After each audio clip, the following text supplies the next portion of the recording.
Hey everyone, welcome to another exciting live stream talking about bugs. And tonight I'm going to continue working on the link spider, but I'll also do a little bit on my warrior bug. That's what I was working on last week. So I'm kind of shuffling between these two projects just to keep it interesting. So here's the warrior bug, so we'll do a little bit of this tonight. I want to start with the links spider. And I think what I want to do is work on the legs a bit, because they're kind of cool. I mean, excuse me, the shape of the legs, not super amazing. They're kind of like sticks, but the poly paint is the cool part. Just because it's got polka dots, it's also fairly translucent. You can see through it, and you got, hairs coming out of some of these dots here, and you can see that there's some yellow discoloration around the joints, which is also something you see a lot in spiders and insects as well. So and then you can see from the reference here, it's a little bit different depending on the picture and the individual and the lighting and so on. But for the most part, you can see it's sort of a white, yellow with polka dots kind of thing. So that's what I'm going to do.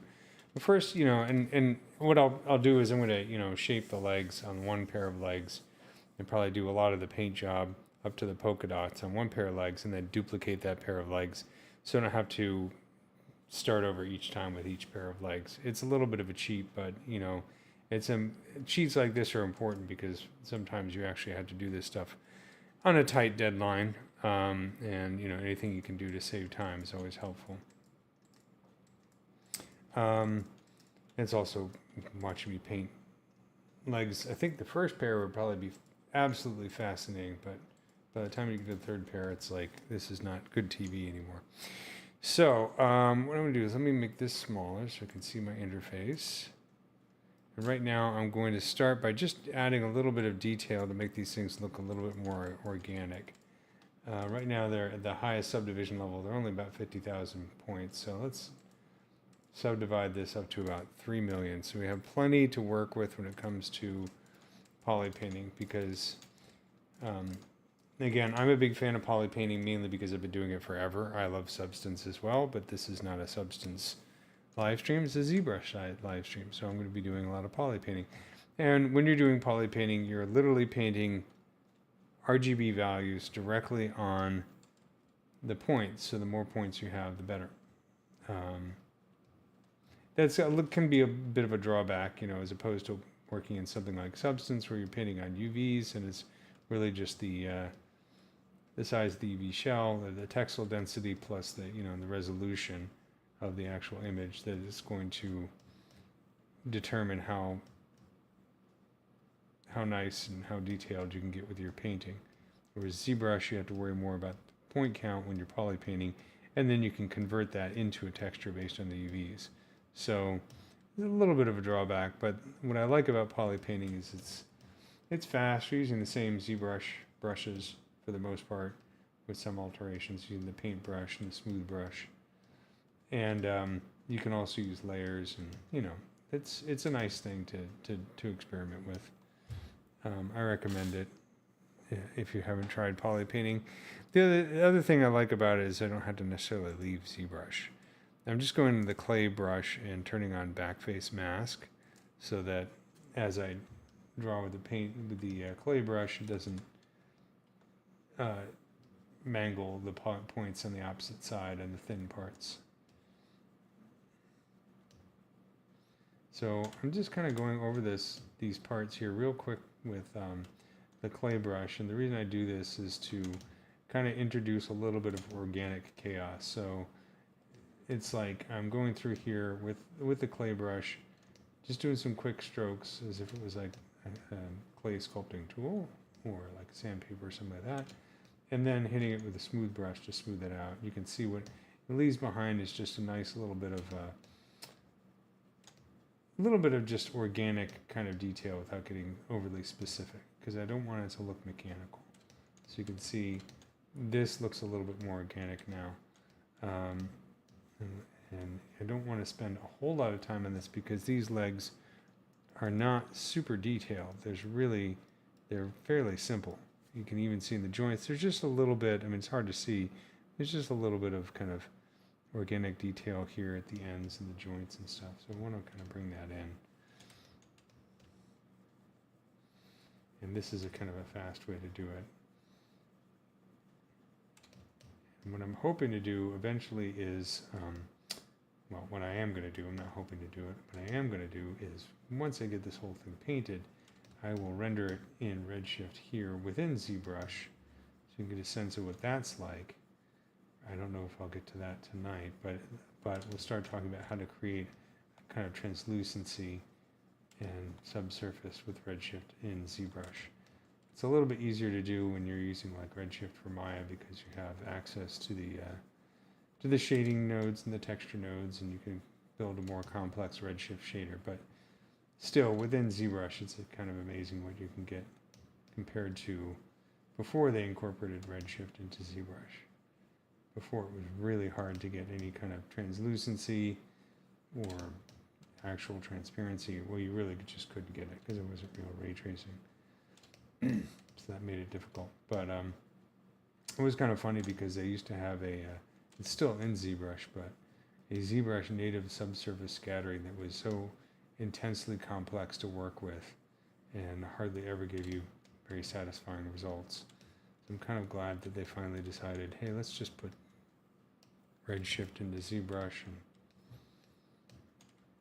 and call it a day. Because the ZBrush renderer, BPR rendering, you can get some interesting stylized results, but it's really hard to get photoreal. You really have to work on it. One thing I do like a lot is the non-photorealistic renders, the render filters. Those you can get some really cool kind of shading and interesting effects just by playing with them. So a little bit of weird system, takes some practice to learn, but it's pretty cool. And you know, some people are like, oh, it's just toon shading. It's a bit more, it's quite a bit more sophisticated than toon shading, but you can get a toon shaded look out of it if you really want to. Non-photorealistic rendering in ZBrush is not that hard once you understand where all the buttons are, just like everything else with ZBrush. So I'm kind of just playing with this a little bit, making it a little bit noisy, this kind of goopy sort of end here. This is something that is a little bit invented, so I think I'm going to get rid of this. I've seen this on other insects and spiders, but I don't really see it on this guy, so I think it's going to kill that. It's not really helping the story.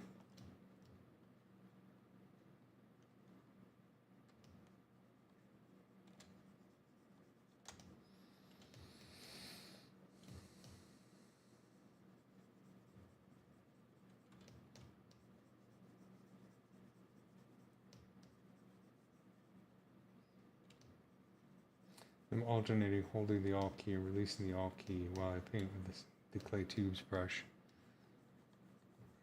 And also the clay tubes brush, the intensity of about 14. You probably even go lower than that.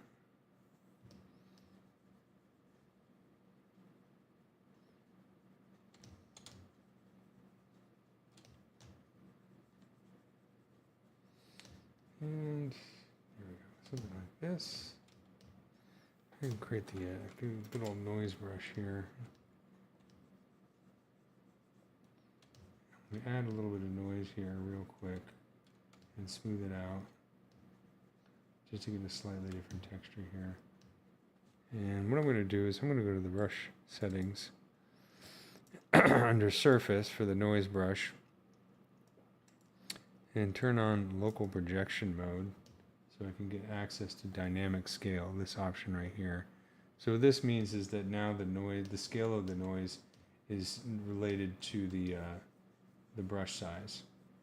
So I can get a little bit finer detail there. And I don't need to get super fancy with these noise settings. I just want something to introduce a little bit of texture here.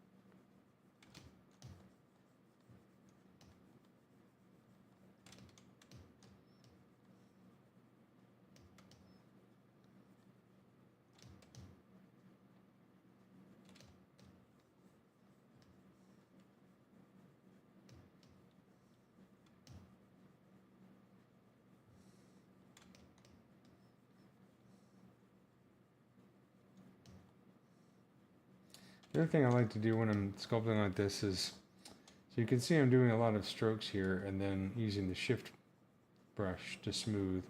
So another setting that I like in the brush palette is under the smooth brush modifiers. I'm going to hold the shift key and expand this, and I'm going to increase the alt brush size. That way now the smooth brush is twice as big as the regular brush. So now I'm using clay tubes, and then when I hold the shift key you can see the cursor turns blue and it's a larger radius. So that's smooth, this is regular clay tubes. I like to do that sometimes if I'm doing a lot of smoothing. So, smoothing basically is averaging out the position of the vertices within the brush stroke. In simplified terms, I don't know if exactly that's what the algorithm's doing, but I think that's a way to understand it.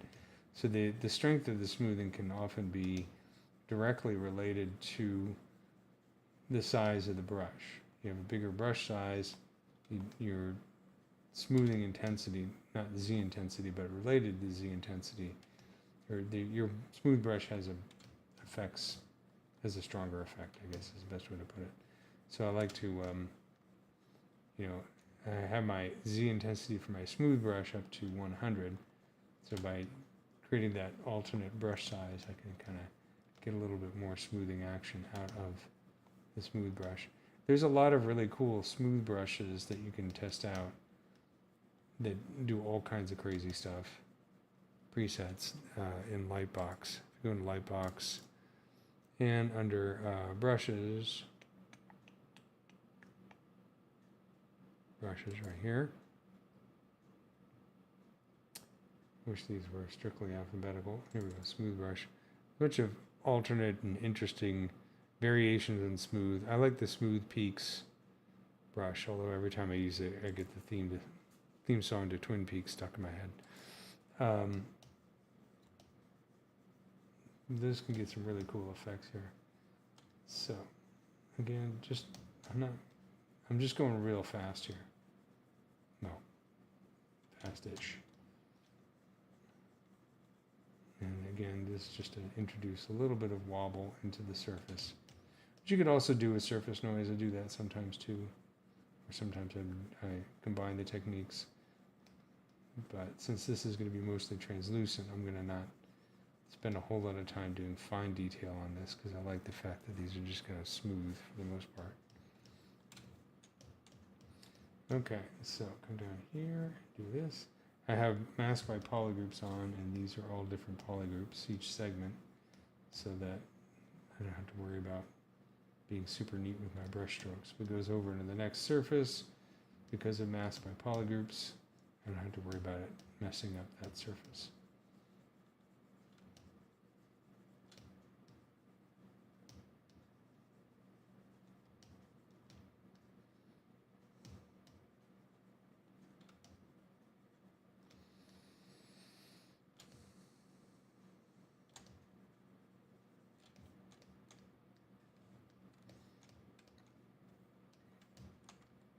I'm going to tighten up this end here.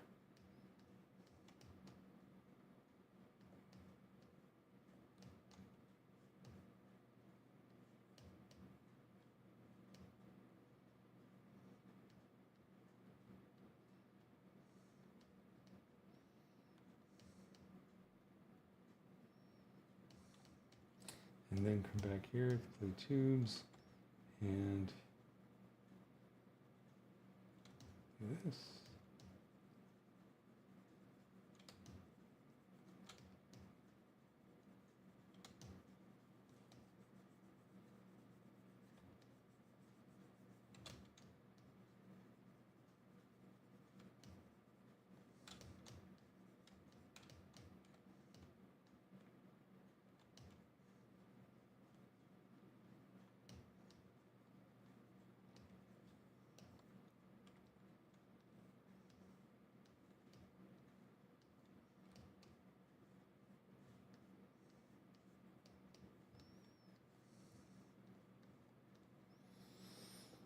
There's a little bit of just like tissue kind of sticking out here. It's hard to see in this picture, but there's a little bit of overlap here beyond the end of the actual segment here. So this is where the exoskeleton kind of stops on that part of the segment, And then we have a little bit of soft stuff coming out here. Kind of just imitating that. I don't want to go too crazy with it. Get that noise brush.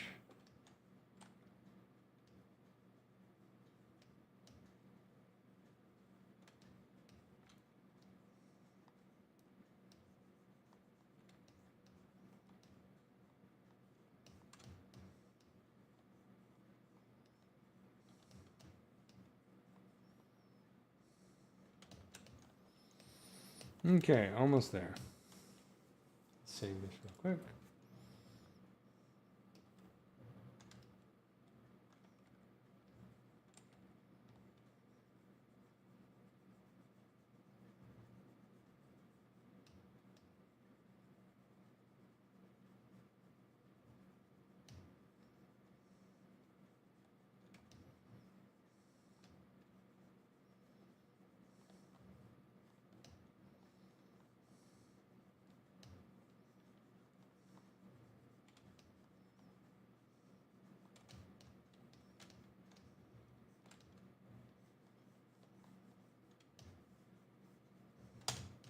I'm going here with the orbs orbs cracks, and just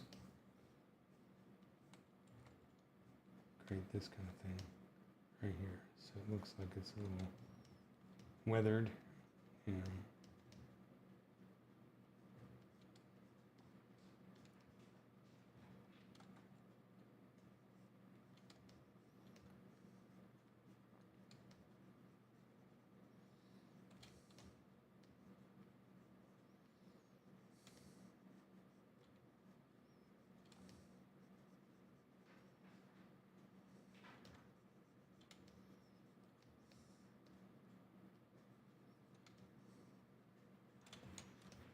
okay, and then here, do this real quick.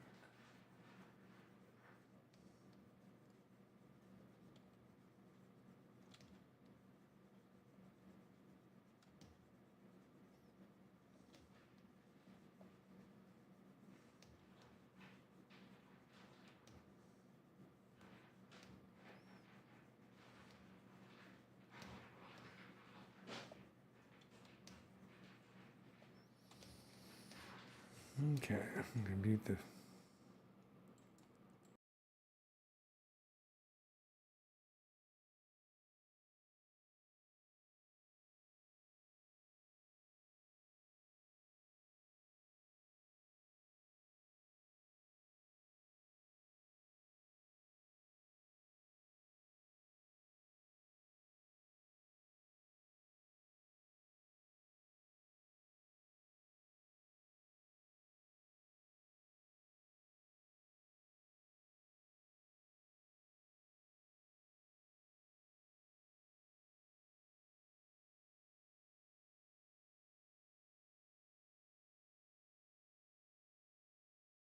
just taking a quick look. Let's look at some of the other reference here. It's not a whole lot of detail. At least it's not super visible because of the fact that it's so translucent. And that's just blurry.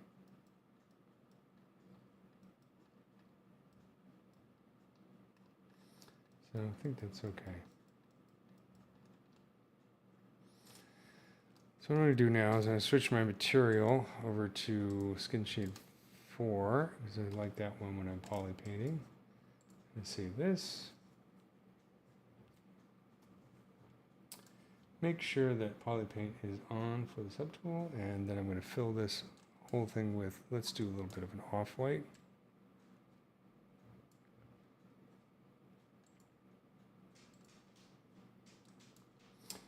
Fill object, and then let's do a little bit of some masking. Just so we have a little bit of like detail in there. I'm going to invert the mask here. Make this slightly different, darker, and choose color fill object. Let's see if there's any other interesting masks we can get. It's not bad. Let's fill this with a lighter white.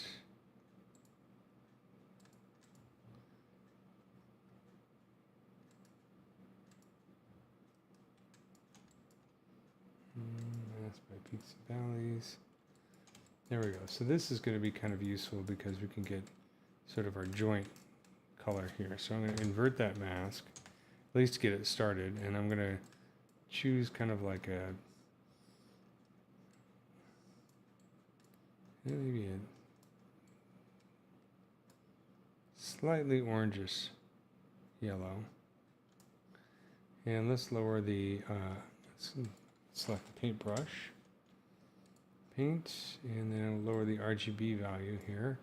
I'm going to hold the shift key and turn off Z add for the smooth brush. That makes the smooth brush into a blur brush. And I'll choose color, fill object, just to get a little bit of yellow started in there. And then I'm going to clear the mask and then use that smooth brush as a blur brush to kind of blur these colors together a little bit. I'm going to go over it again because this looks a little doofy, but I'm just getting an initial coat down, something I can work with.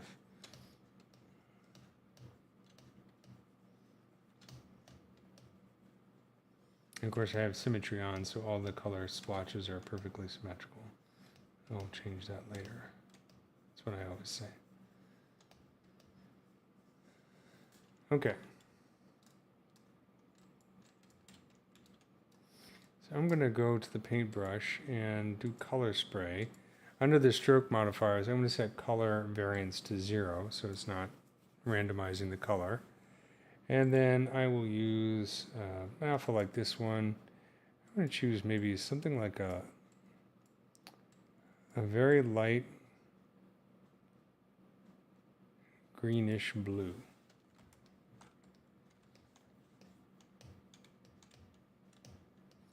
I'm just going to start, let me bring up the RGB intensity a little bit here. Yeah, that's too much.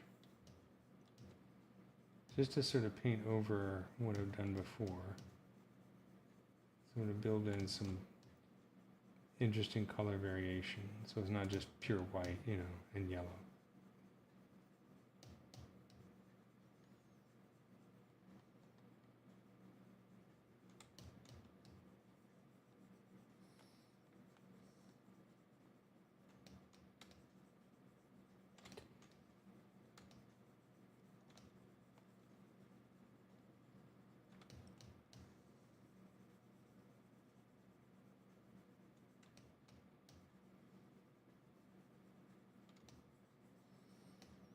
So using that mask in there is sort of taking advantage of some of the organic quality of the strokes that I laid down, so I can just get a little bit of color variance in there. Some little kind of suggestive of detail, just, you know, as fast as possible.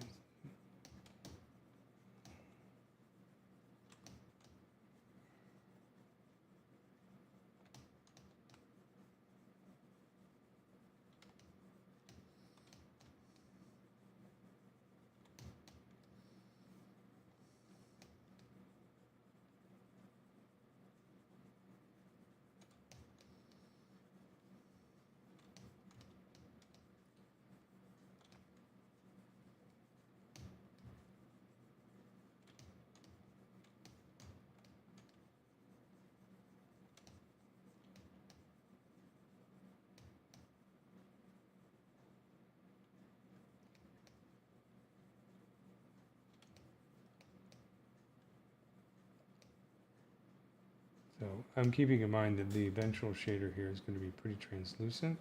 I'll probably have to layer on some darker colors and make them a little bit more contrast between the color changes, just so that they show up on a translucent surface. But I'm going to work my way towards that gradually.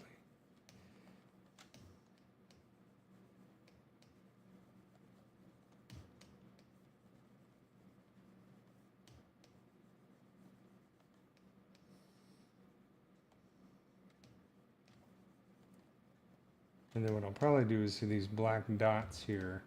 I'm going to put that on a separate layer so that I can duplicate the legs. And that'll duplicate the layers. And then I can use the same legs for the other pairs of legs. And I'll delete that black dot layer and add a new one so that, you know, black dots are different from one set of legs to the next. That's a time saver because then I don't have to redo this process for every single pair of legs.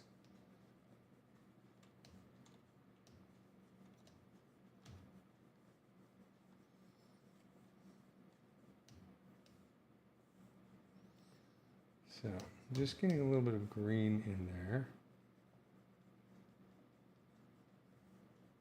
Spiders do often have feet or small claws at the end of their legs. This guy is, they're probably going to be so small that it's almost impossible to see. They're just like, they almost look like hairs. They're so small. You can see these are kind of dark at the end, so I might bring that.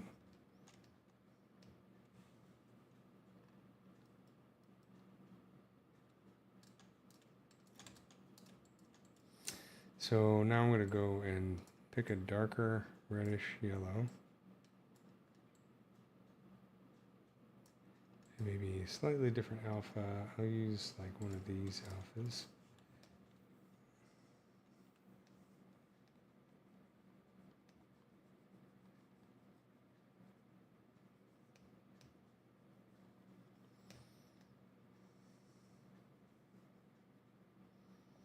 Just to give that kind of darkness that you see at the end of the tips here.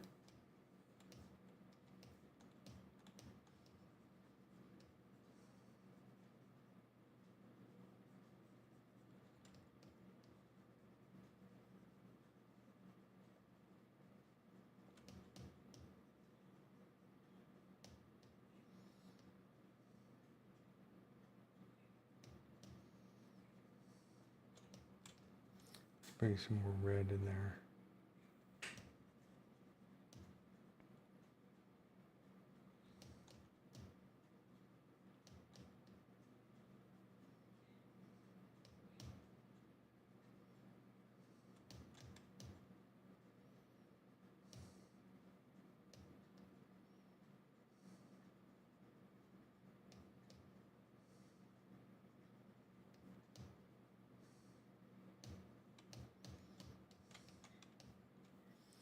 Then move back over towards yellow.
And bring some of this color into it as well, so that we're seeing, you know, sort of each segment getting a little bit darker as we go down the leg.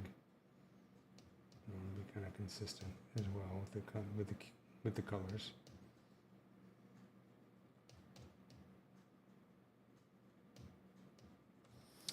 It's hard to say because this one it's very, very bright, but if you look at the other ones, a lot of variation, so we can play with this a bit.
a little too dark there, so let's bring some of the yellow back.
I'm going to do one thing I saw earlier in the reference.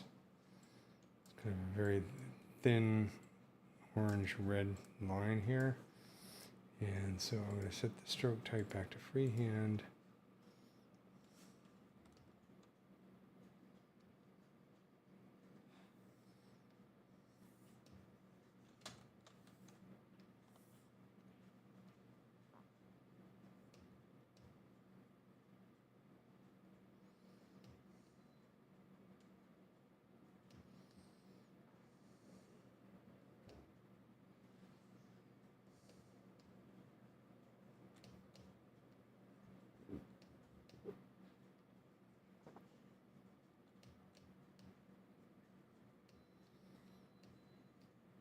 Hey, Wither and Decline. Thanks for joining me tonight, or today. It's tonight where I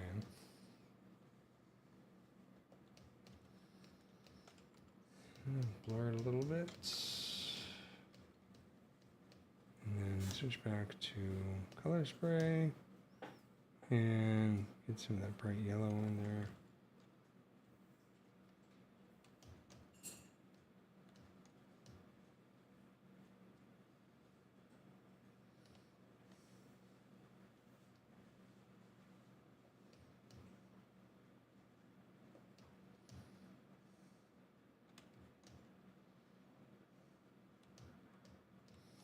This is a lynx spider. And it is, let me see if I have the species name handy. P. viridans is the species name. So what I'm going to do, okay, let me do this last joint. And I'm going to bring some of this green in here, just a little bit, just so it looks a little bit more like that's on the same animal. Before I do that, I'm going to color this, darken it a little bit.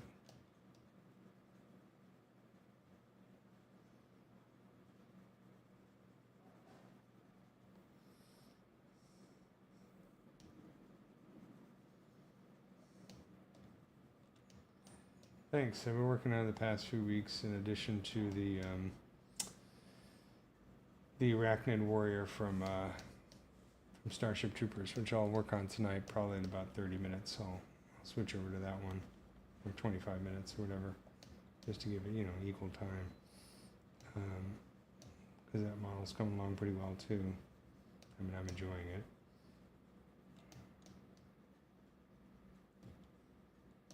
This one's going to come down to, because it's not, the leg spider's not super detailed compared to other spiders, but it's going to be the colors and, the render that's going to make this one look special.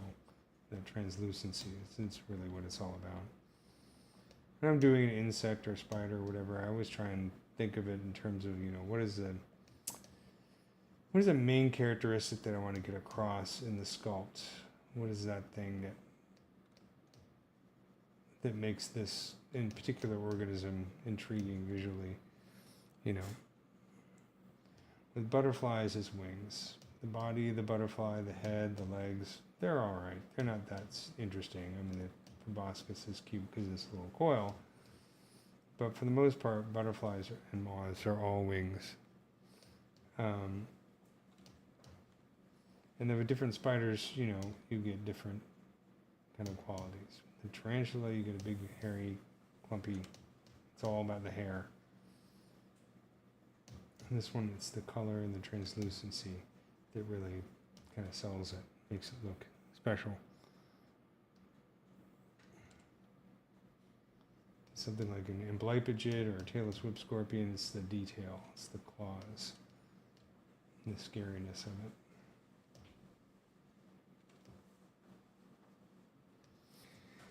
Yeah, this is where I finished last week. Sorry, it's yellow. There we go. So I'm going to work on this a bit more tonight, but that's basically the warrior bug. My take on it. So noticing in all the concept art from various different artists is slightly different. So let's turn that back on. I'm going to sample this color, this green. It's not that different. Let me get the darker green here. Maybe this one. And yeah, I think a lot of the designs in Starship Trooper have held up pretty well over the years. The CG is definitely, it's not cutting edge, but it's still definitely watchable, as opposed to something like the Scorpion King with the Rock, which is unwatchable. Or another good terrible movie. It's like visual effects nowadays have become cheap enough that it's really striking when a movie has bad visual effects, because any movie that has any kind of budget can usually end up hiring the same studios, the same 6 or 7 studios and sub studios and so on. So visual effects tend to look good no matter what these days, even if the movie itself is garbage. Or TV show, with some exceptions, of course. But back in the day, in the 90s and early thousands, you still had movies that had just god-awful special effects, and it's kind of funny to go back and watch them now. But I think the Scorpion King with The Rock is one of the worst. It's one of the Mummy sequels. Absolutely worst special effects ever. Visual effects. Another one is Wild Wild West, which I think came about around the same time with Will Smith. There's a scene in there where they have a tarantula hawk moth, and it's kind of interesting little monologue that Will Smith, I think it's Will Smith's character, is giving on how the tarantula hawk moth paralyzes the tarantula and drags it back to its lair, and then embeds its wasp eggs into the living paralyzed body of the tarantula. That's that's basic entomology kind of stuff right there, but it's kind of interesting in the context of the movie. But while he's describing this, they're showing animation, and it's just so bad. It's so bad. I mean, the wasp is all wrong, and it's obviously CG, and it's just, I don't know, not good.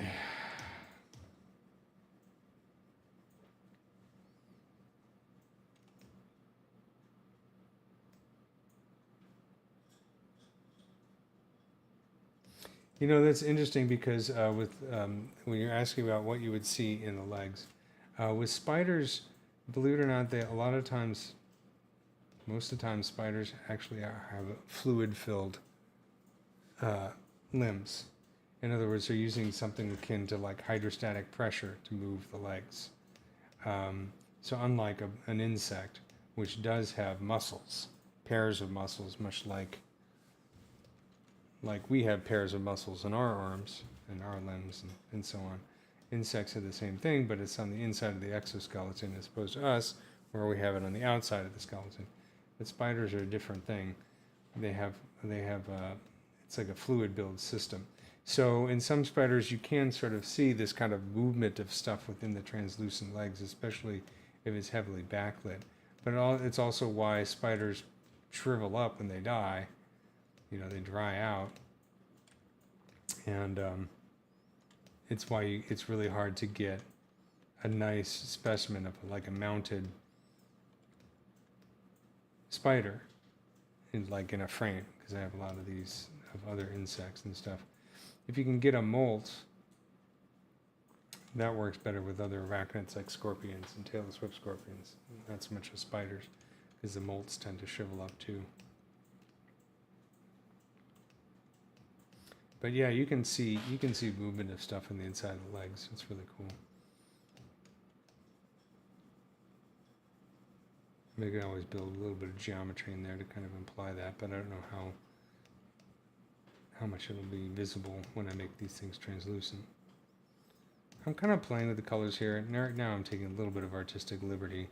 But like I said, in some of these, it's like almost pure white, and others we see a little green. Depends on the lighting. I could always go over with a white color later, just to bring it back and desaturate it a little bit. But like I said, when you're going to do a translucent shader, you want to overdo the colors a little bit because they get lost in the translucency. And it's better to have interesting color variation than not. Just have a plain white color, that's boring.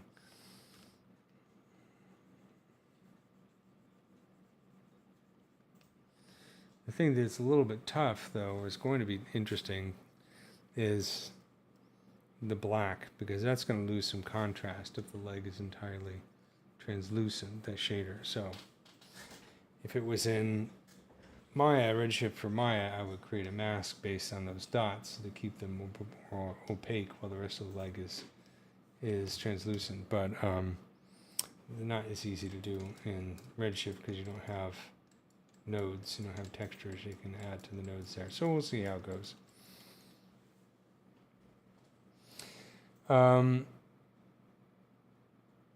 Yeah, okay, so when I animate insects, and because I do this frequently, if I rig it for animation, the advantage of these segmented creatures is I can have one bone for each segment, right? And I don't have to worry about painting skin weights, because the bone that's going to be here, this segment is going to be 100% skin to that bone. This is going to have a bone, 100%, so that saves a lot of time, because I'm not a big fan of painting skin weights. So there's a couple in Maya, and I'm just recently getting into Blender rigging, so I can't speak with any kind of expertise, but with Maya I've been doing it for a long time, and you know, sometimes what I'll do is I'll take it and export the pair of legs as one object, bring it into Maya, and then do a separate to separate it in all the different segments, and I'll name each segment, and then I'll create the bones for each segment and skin each segment to that bone. Or sometimes the tricky part is when you introduce hair, because if you're doing hair and you're doing like XGen or Yeti or something like that, right? To doing a hair description for each and every segment is a real pain in the butt. So an alternative for the rigging, because I usually do the rigging before the hair, is I could create my bone segments right here, keep this as a single object, and then select the vertices of each segment and skin those vertices, weight those vertices to the joint. And that way I don't have to separate this into a whole bunch of different segments, and then I can create one for a description for the whole leg. So that sometimes, it depends on how hairy it is or what I'm going to do with the hair. With something like this, these hairs, I mean, there's a super fine hair that you can kind of sort of see in some of these pictures. Not this one, but there is a super fine layer of hair that's barely visible. And then you have these big, long, spiky black things. So in this case, what I'll probably do, I could do this with fiber mesh or something like that, like basically create a mask for these black dots and use that mask to determine where these spiky hairs get. But it becomes a situation where you're trying to get just a single hair to come out of each one of these things, and after a while you realize you're fighting with these sliders so much that it's easier, a bit more laborious, but it's easier to create a single piece of geometry for one of these spiky things and then literally duplicate it and place it manually on each of these dots where you want it. It takes a while, but the end result usually is really good. It looks good and it's more believable. So we'll see how I feel about that for this particular bug.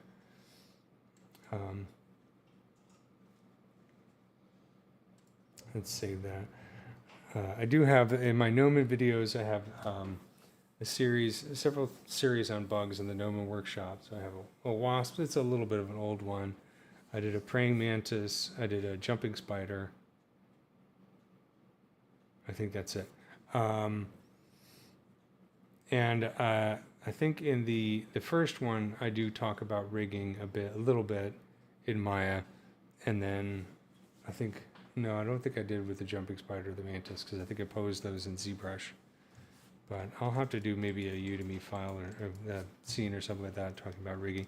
I mean, my rigging skills, they're decent. I do enough that I can do an animation of insects, and I have before. I wouldn't put myself up in the top tier of rigging artists out there because that's pretty heavy duty crowd. You know what I might want to do is just add a little tinge of yellow speckling here, white yellow speckling to offset some of this pale green. So what I'm going to do is I'm going to choose an alpha like this with a color spray and set my RGB intensity all the way up to 100. And then go into the stroke here and just reduce the placement a little bit. So I get this. And then blur that a little bit. So maybe slightly yellower. Just to blend with the green and the orange and give it a little bit more of a cool texture there. But also kind of move the color a little bit more towards the whiter, yellower side, like I'm seeing right here. I mean, that's lighting as well, it's affecting that. But also you can see how it's giving it a little bit more of an interesting texture there as I do that. And then blurring it with a smooth brush kind of makes it look a bit more organic.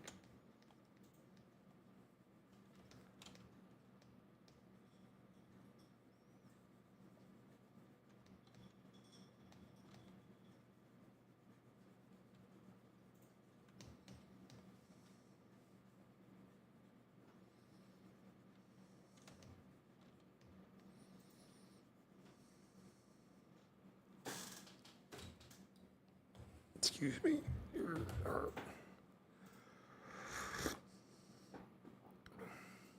Breakfast of Champions.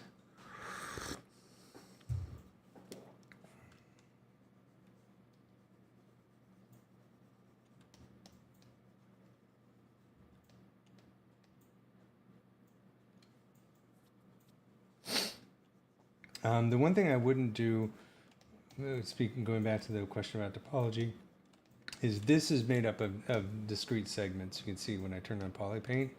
So each one of these is a different piece of geometry. They're all in the same subtool, but they're different separate pieces of geometry. What I wouldn't do, I would do this for the antenna, depending on the bug. Because sometimes, antenna designs vary wildly from one insect to another.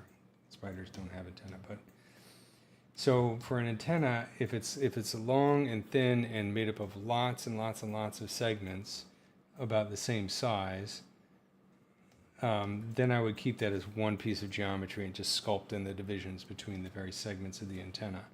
And in that case, I would have that one piece of topology, and then I would rig it with a bunch of different joints so it bends nicely if that's what I need it to do.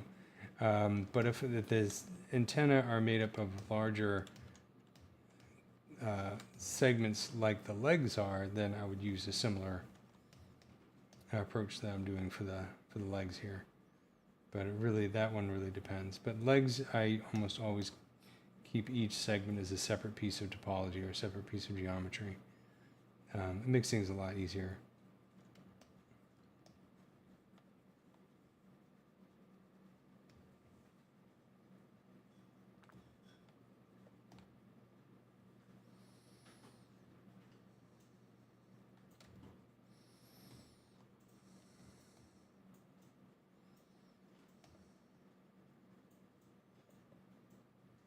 I'm just shifting, using this little color spray here, this whitish yellow. I'm shifting that cool color from the legs a little bit, not completely. You can still see it here.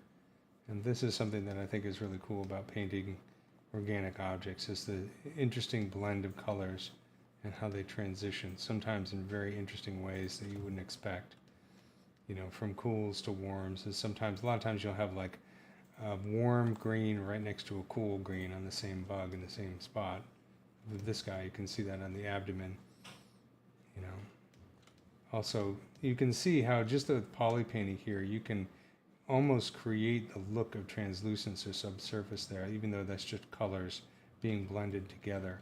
Sort of putting that white speckled on top of that blue-green and next to this dark, it starts to give it almost a glowing quality. So I'm getting a little bit of free translucency there. And what I really should do is go and study like watercolor or other painters and how they do translucency, because if you can get away without having to rely completely on the shader, then you get something for free.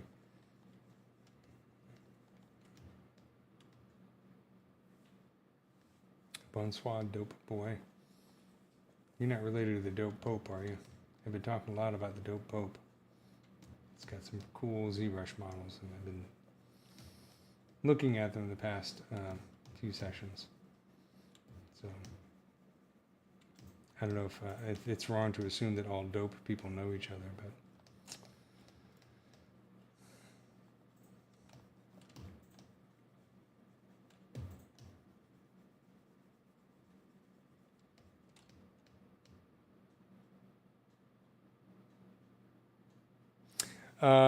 yeah, actually, Comic Legend, I've done, in fact, I've even done some live streams where I've created original insects. So it was last year, I did a wasp that was completely made up. It was a bit of amalgam of various designs that I liked.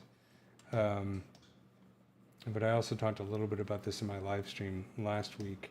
Yeah, I think it's really fun to come up with it's interesting because it's like, the more informed you are about insect anatomy, you can come up with some really cool ideas. So transitioning between trying to do something that's in the real world and something that's fantastic is a fun exercise. Sometimes too much study of anatomy can trap you to the point where your designs, and this is something I feel like I suffer from right now, is the designs can come across as a little bit stiff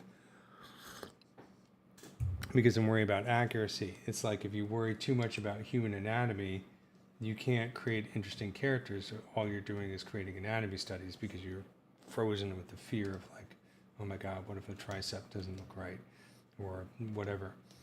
It's kind of an interesting thing, like an interesting correlation is when I studied music a long time ago. I studied a lot of classical music theory, and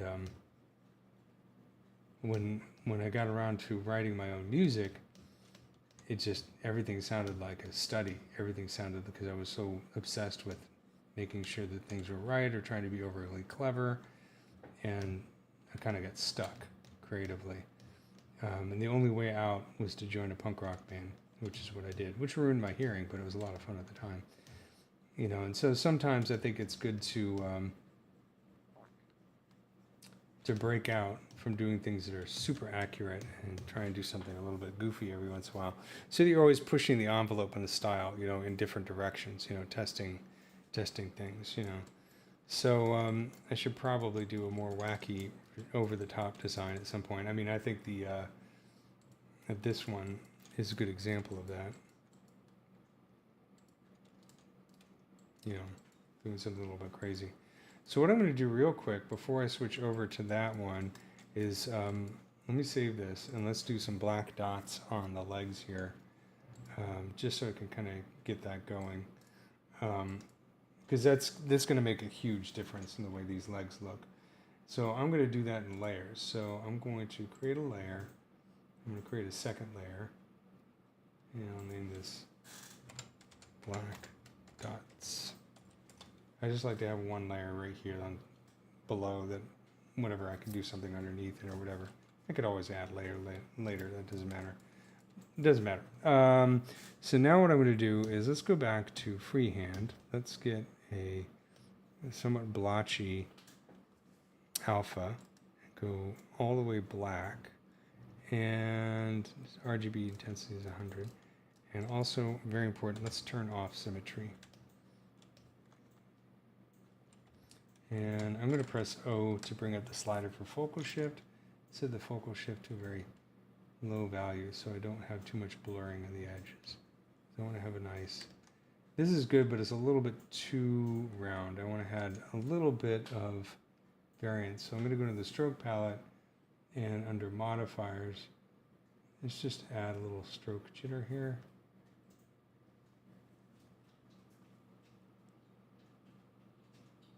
Do I think going back to school to learn VFX at the age of 26 is old? No, I don't. Not at all. I got into doing visual effects professionally when I was 28, 29. So I was already older than you. And they, of course, they didn't have very many visual effects schools back then. And we had to make computers were powered by coal and all that kind of stuff. So no, I don't think it's too old. The ageism in the industry is all in your mind, really. I've worked with people all different ages. Besides, what else are you doing with your life that's interesting? If you love it, do it. You know?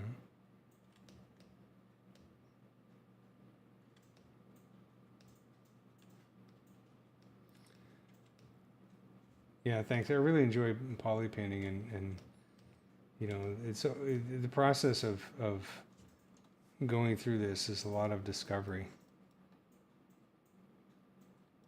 You know, maybe I don't think mine matches this perfectly, but I'm still looking at the fact that we do have a gradual shift in colors here, and that there's warms and cools and transition. I think these guys might be bigger. Maybe a bit further apart.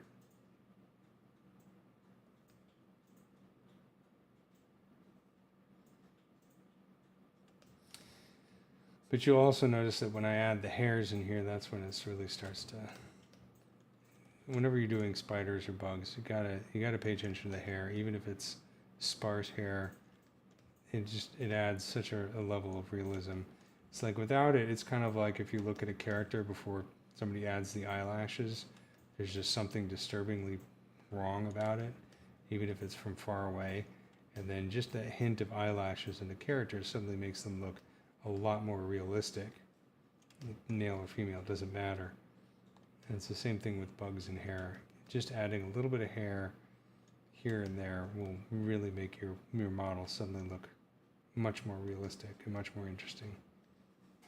Because then, of course, if you're rendering, you throw on the depth of field and everything, it starts to look juicy.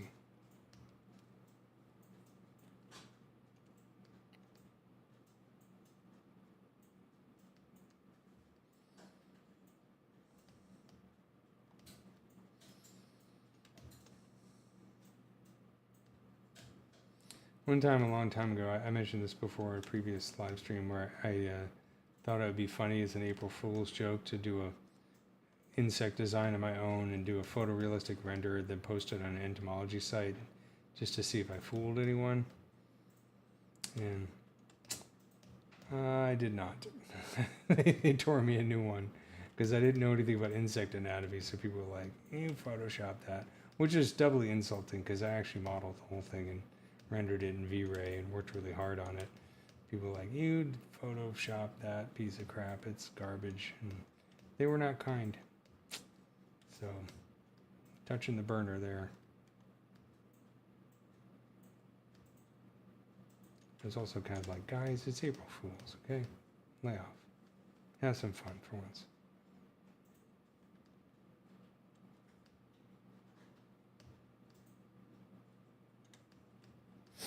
I will say, if you're going back to school to learn VFX, pay attention, of course, to how much money you intend to spend on it. Don't get yourself too deep in debt going to school.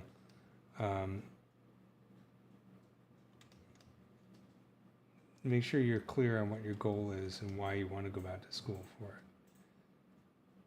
There's lots of different resources out there that allow you to learn in different ways, not necessarily super expensive. A college degree is nice if you're going to get like a master's or something like that.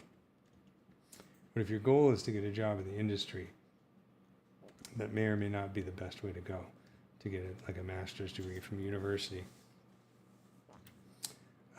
There's so many different ways to learn. It's worth exploring.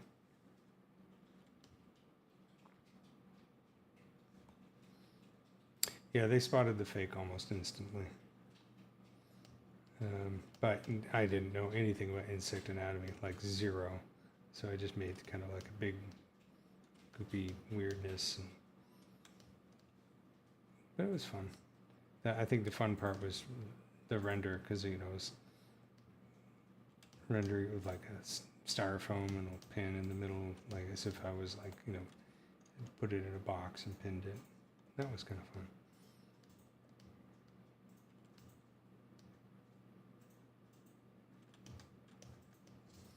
Let's see. It's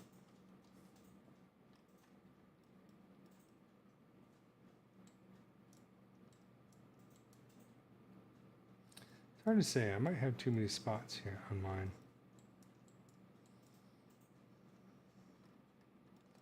Let's compare. I don't know.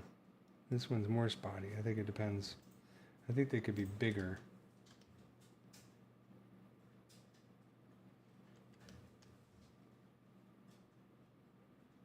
What I can do is like make some of these bigger, and then for the smaller ones just go over it with a little light color to make them fade a little bit, because you do have smaller ones here that are kind of faded here and there.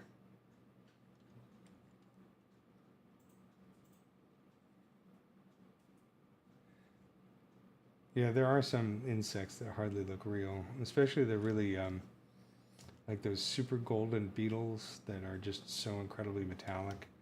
They're just hard to believe. There's some really cool videos on YouTube on why, or what's the process for why a bug gets very metallic. It's all about how the layers of chitin that build up on the exoskeleton refract the light. It's really, really interesting. These sort of three-dimensional layers that, as light, photons of light bounce off the surface, they penetrate a little bit and then they bounce in really interesting ways. It creates this metallic kind of quality. And it's like, for early humans, they used to wear bugs as jewelry. Like bugs were some of the first jewelry people would adorn their bodies with, It wasn't until later they said, instead of having dead bugs, let's try and dig into the ground a few 100 feet and see if we can find cool gems. I don't know if that's actually what happened.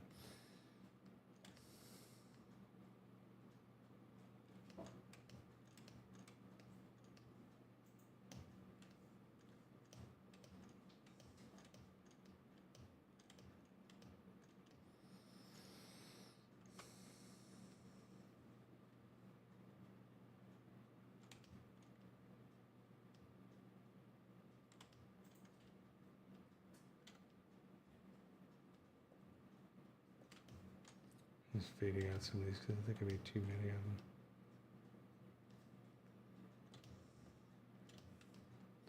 Okay, so I think what I'm going to do is I'm going to leave this guy here for now, and switch over to our friend the warrior bug, just to get some variety going.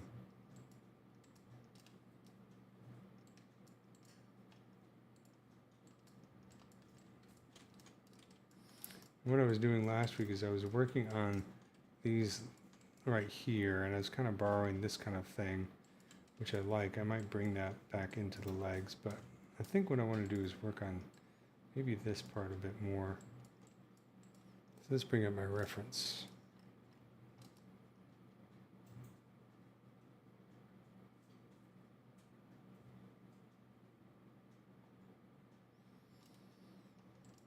Second, let's see if I can find this.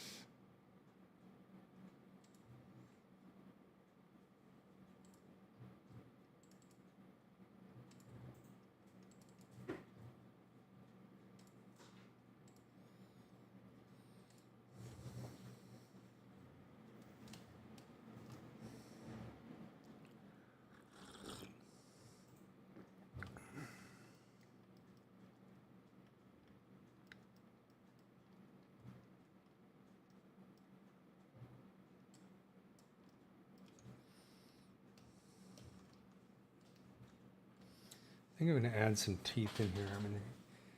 He's got some implication of teeth, so I kind of like that. I'm going to create it as a separate object because I think that'll look cooler. Is this Dynamesh? Yeah.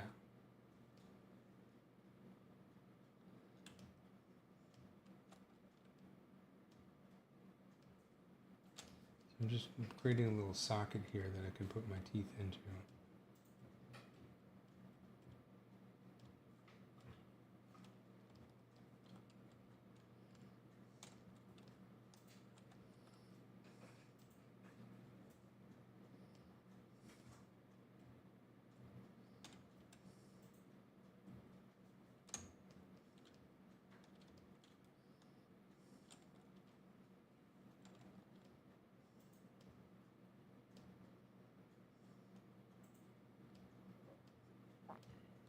That's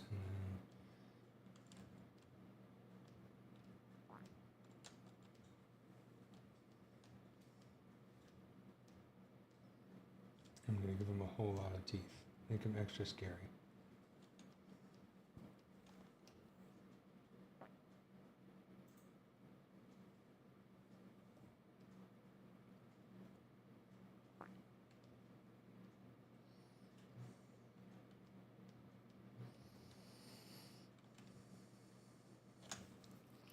And then I'll use insert mesh brush. Just use this one. I just have to grab a polysphere, don't have to make this overly complicated.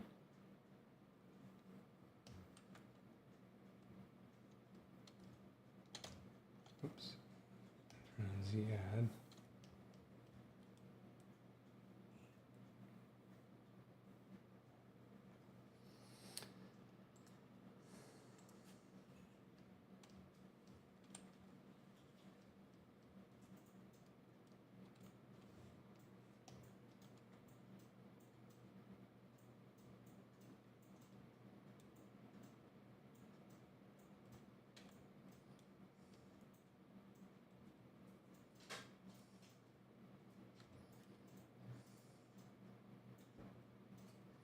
That.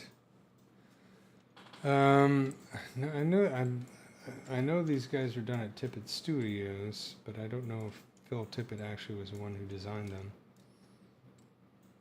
That's something you'd have to ask somebody who was there when it happened.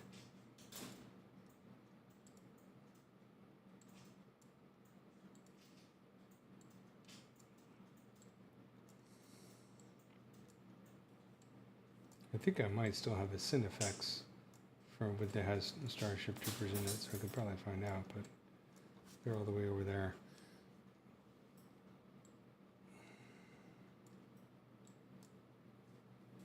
All right, my symmetry's off here a little bit.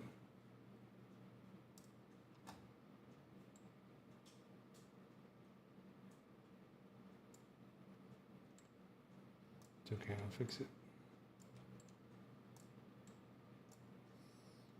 in a moment.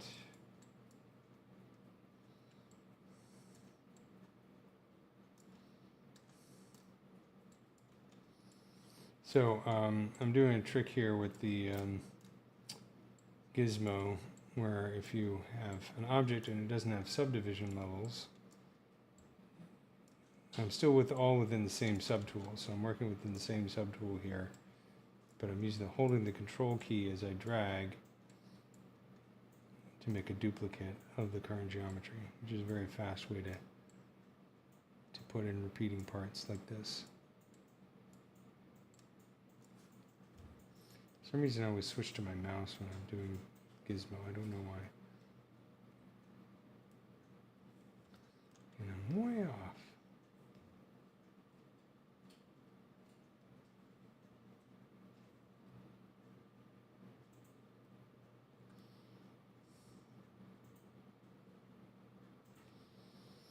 And Phil Tippett was a man back in the old days.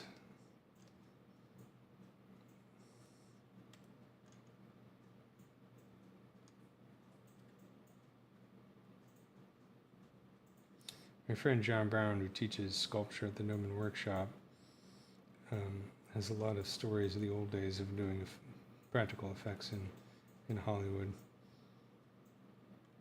He has some really great videos in the Gnomon Workshop worth checking out. He made this,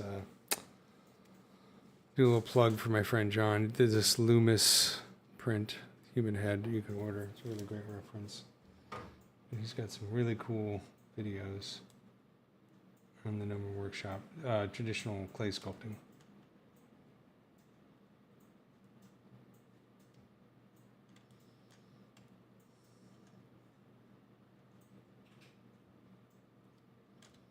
And his sculpting studio or classroom at the Gnomon School in Hollywood is amazing. It's huge now since they moved to the new location, and it's just, it's absolutely astounding. Okay, so get that, and the symmetry's off a little bit. Maybe I don't care if the symmetry's off too much, because I can always, it's better to have it asymmetrical. But if I do want to fix this, let's see, I can go in here and choose mirror and weld. And now it's symmetrical.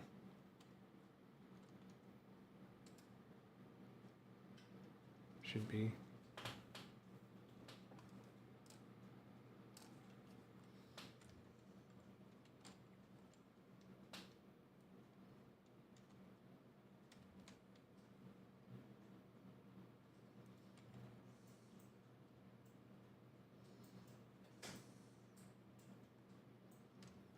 What I'm going to do is I'm going to make this a separate subtool, because right now this body part is in Dynamesh, and I don't necessarily want to Dynamesh the teeth here.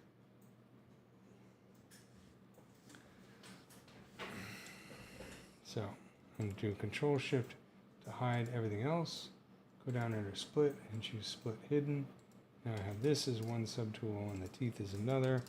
And then the next thing I'm going to do is just a real quick Z-remesh just to make the topology a bit more friendly to the shape.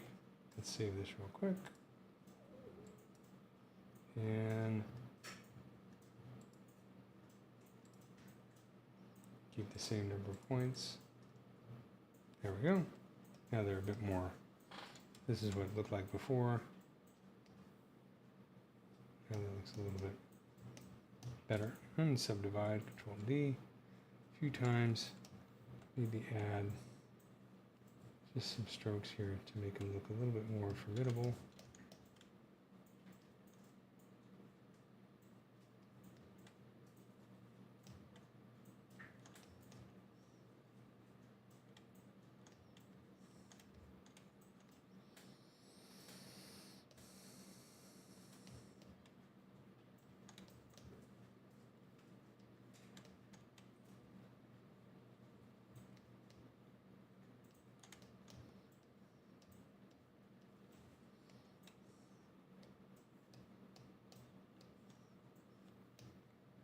There we go.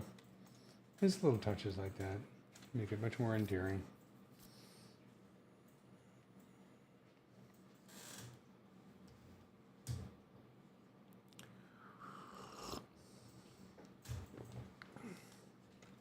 So I'm going to take this guy right here.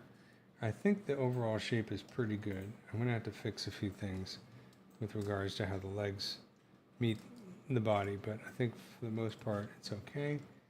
So I'm going to do a quick Z-remesh on this so that I can detail a little bit more.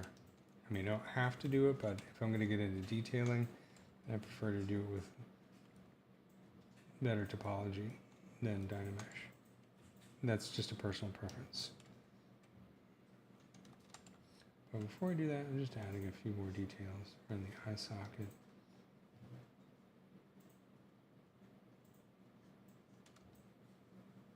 I kind of like the fact that they have very strictly round eyes, because it makes the, I don't know, there's something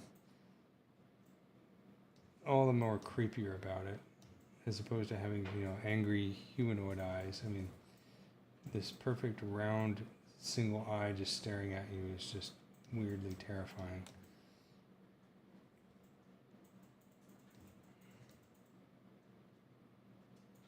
It's also interesting that they didn't go with insect eyes. They have something that's much more human-like in terms of the actual eye structure, right? It's not divided into hundreds of thousands of lenses. It's a single lens.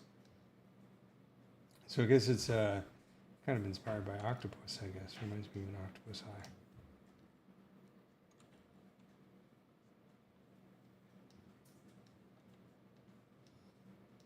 I'm just going to draw in real quickly some of this.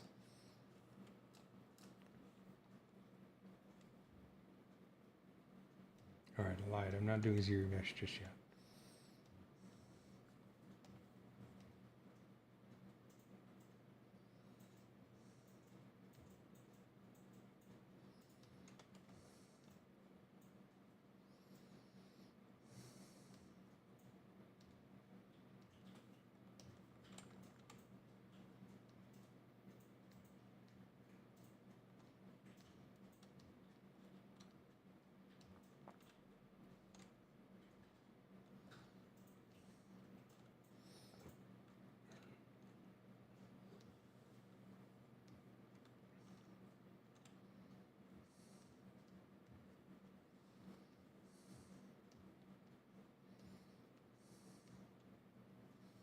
I like these little bulbous areas here, like this kind of thing.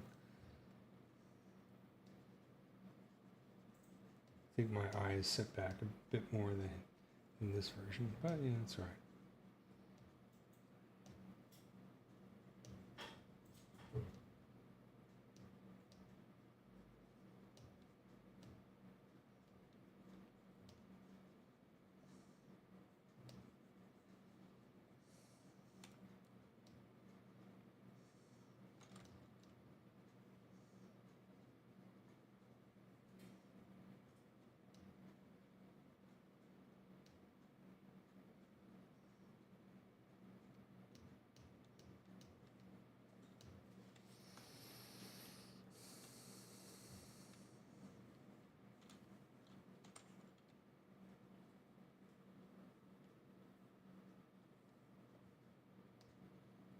I think, yeah, I mean, I think there's a scene where they have this one captive and they're doing like experiments on it or something like that. Like Neil Patrick Harris. It's been a long time since I've seen the movie.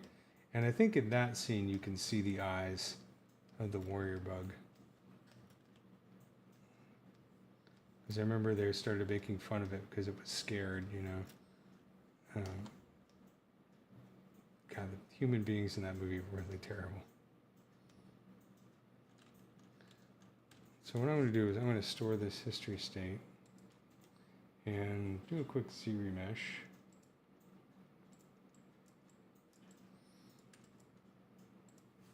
I think what I might do is just create a few polygroups here and there so I can control the topology in my Z-remesh while still being lazy.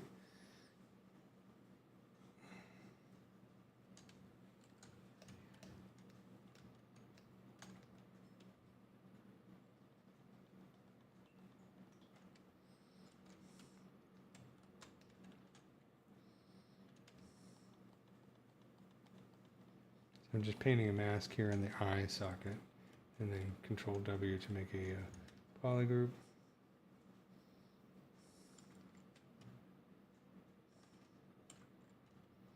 This is just a super fast and dirty way to manage the topology when you're doing ZBrush. I could go into much more detail, but this is just for a concept sculpt at the moment. So let's do a ZBrush. I'm going to turn on keep groups, and I'll do half, turn off adaptive.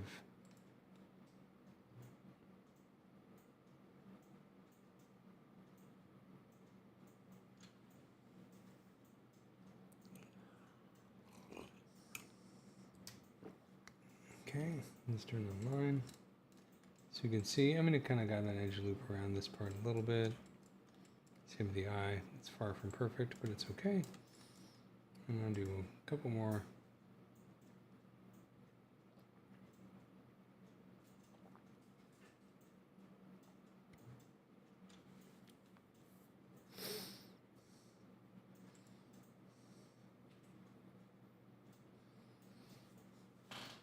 Okay.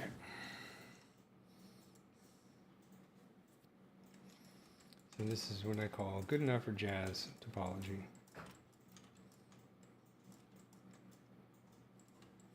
I'm going to subdivide it. Control D a few times. Let's see. So 1 point something million. That's probably good enough for now. And then I'll go down here, subtools, project history, bring in some of that detail. No, I don't care about polypaint. There we go. So now I can just continue sculpting, but now I have the ability to go down in subdivision level, which can be helpful for smoothing things out. Or working on secondary forms.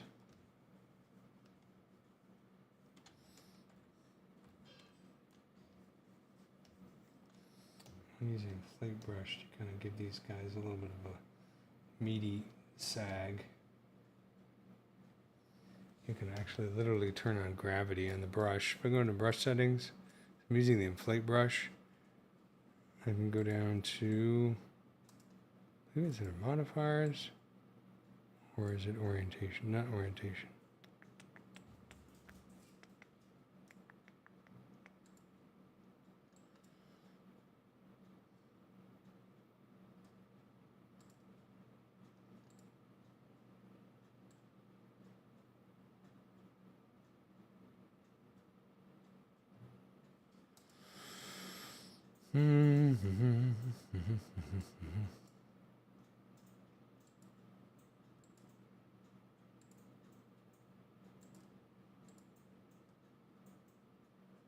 Gravity right here. So gravity is pointed down here. So I'm going to increase gravity on my inflate brush so that as I inflate, theoretically it'll sag down a little bit. It might be too subtle though. I'm going to bring it way up.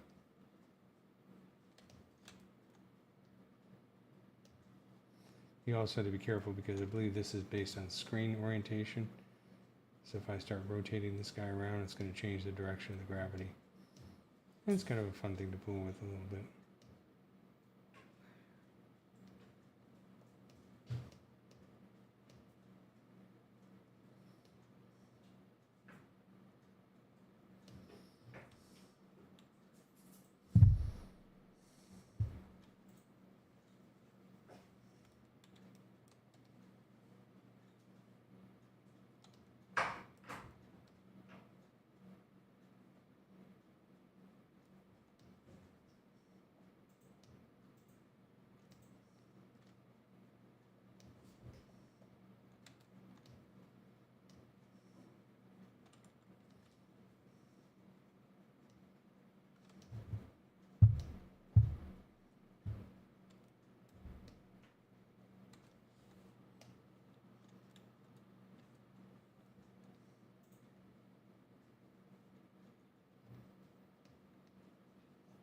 Nothing like sculpting a creepy monster and suddenly having a cat run under your legs while you're working.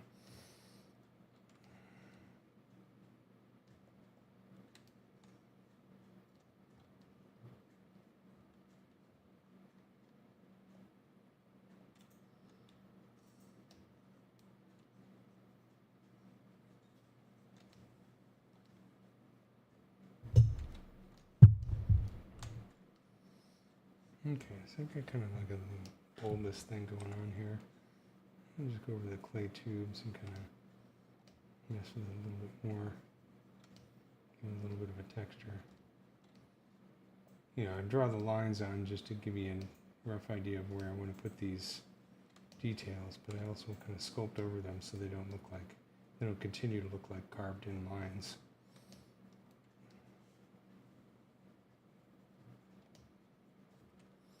Some detail in the eye on this one that I like.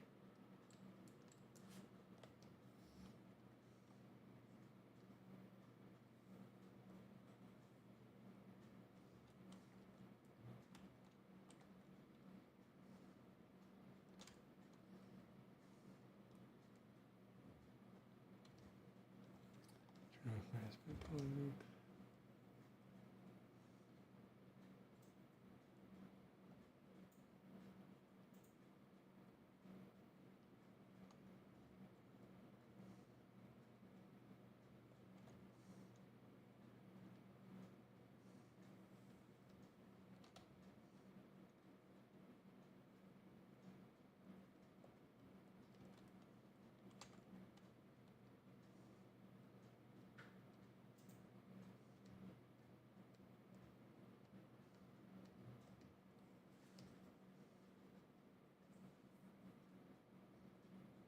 Yeah, it does remind me of a nautilus as well. I think that's a good point. Those are some really cool creatures. I'm going to sculpt one of those one of these days. They have some cool... here in La Rochelle, we have an amazing aquarium right at the harbor. So it's great to go there and tanks with nautilus and all kinds of other cool stuff swimming about.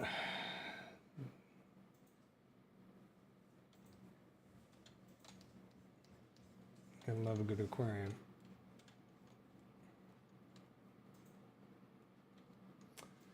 We also have a pretty good ocean here. It's called the Atlantic. A lot of people don't know about it, but it's a big ocean.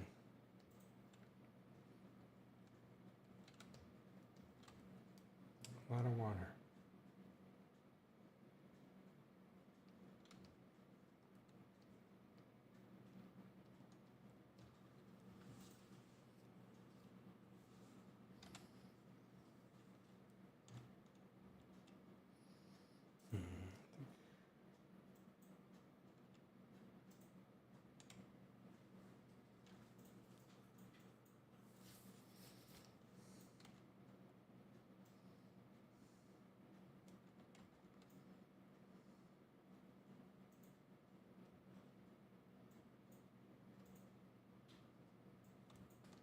That's kind of cool.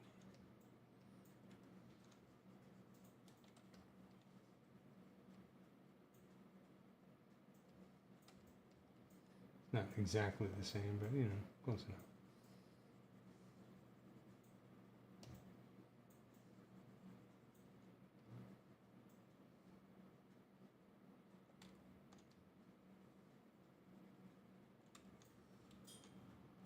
Ooh, they're looking pretty good. I do like how the teeth make the mouth look here. Not very insect-like, but I don't know.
Yeah, the gravity feature is a really cool one to play with.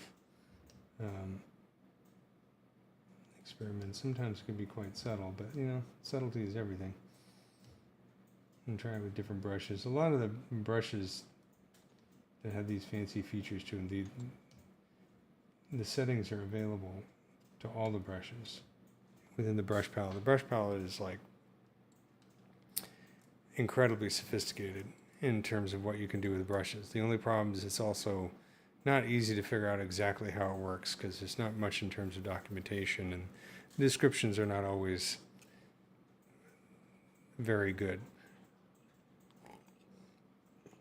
But you can create some amazing things. I remember the brush palette used to be fairly limited, and then I don't remember which version it was, but they finally opened it up and they allowed you to access all kinds of settings. And it's also the same with the picker palette. The picker palette, which I don't know, a lot of people probably don't venture in here very often, but there's a lot of interesting stuff in here in terms of how it can affect your brush strokes. So for example, let me save this real quick.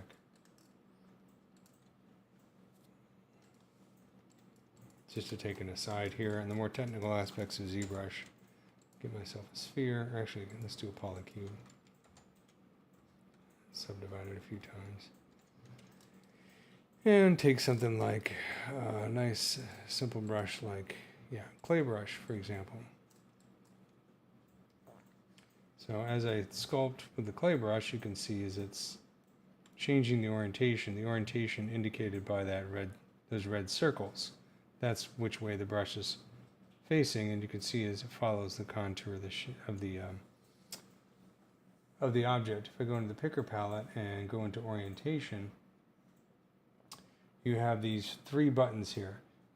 Once orientation, continue orientation, or this freaky thing. So continuous orientation is the current setting for this particular brush, clay brush, which means it's continuously updating its orientation based on the surface. If I go into picker and I choose once orientation, then it's going to choose the orientation. Did that actually work? No, let's see.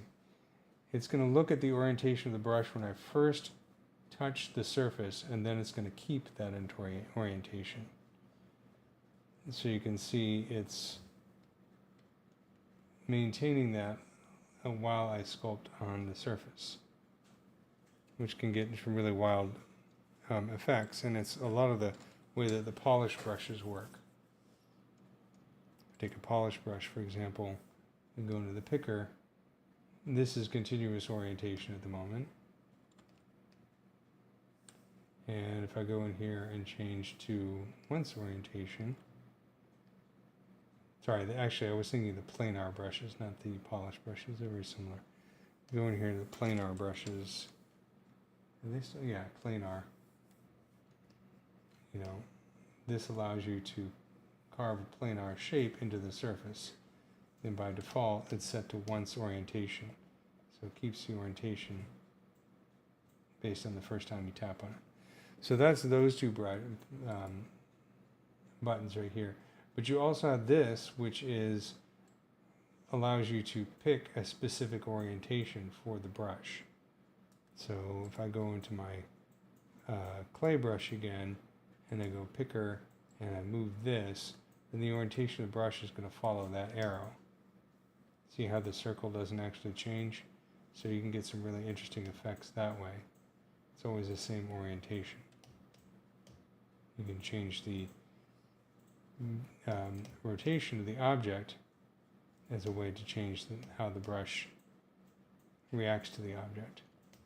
Another, the default where it's kind of like looking right, straight down at the arrow, means that basically it's perpendicular to the screen. So as I rotate the object, it's always the same orientation, it's perpendicular to the screen. There's some really cool stuff to explore there. So yeah, the picker palette is extremely powerful, and to be honest, I haven't really played much with some of these other settings in here, like once Z depth, farthest Z, closest Z. Some of this has to do with 2.5D illustration mode, which not a whole lot of people use anymore. I don't even know what this depth does, actually. And I guess it's kind of similar to the, yeah, I think that's,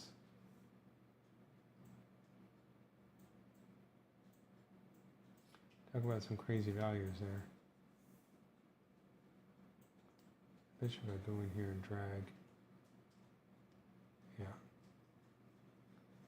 So that's an interesting way, because now you can see how I'm brushing behind my initial strokes here based on the depth. So I could say, go to the picker and say, okay, I will select this depth right here. So we're just dragging that slider down here, and that's where the depth of the brush is. So I can literally draw behind some of those other previous brush strokes.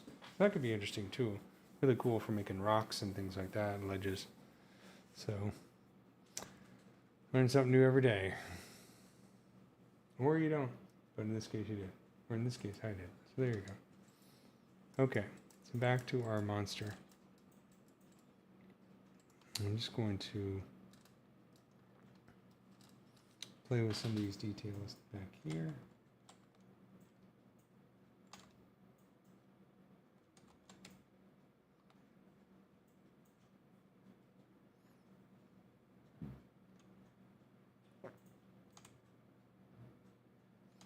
I'm just kind of exploring at this point.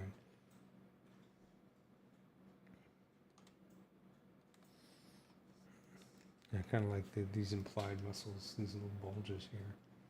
So I'm just kind of drawing in some ideas. And then I'll go back with my clay tubes or the inflate brush. Do the inflate brush.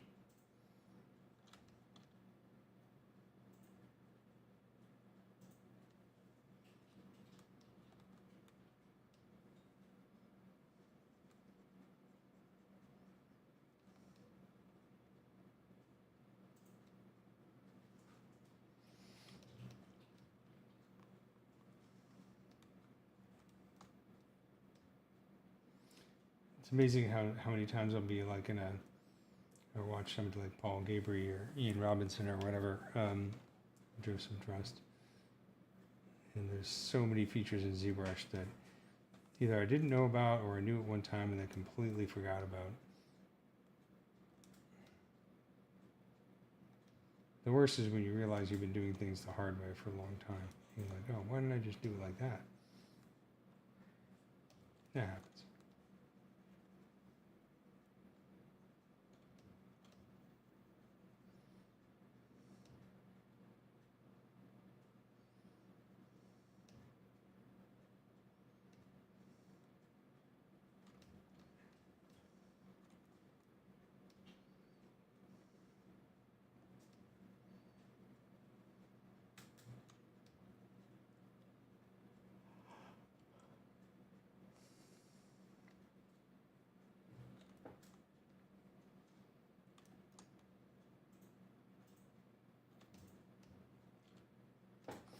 I should take down a little bit, smooth this.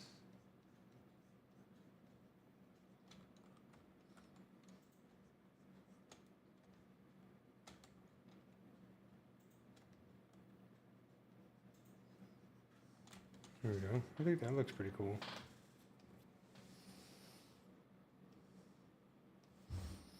I might make him just look slightly angrier. Cheap trick there. There we go. Looks a little slightly meaner. And I think I'm going to go down here and just maybe define this a little bit.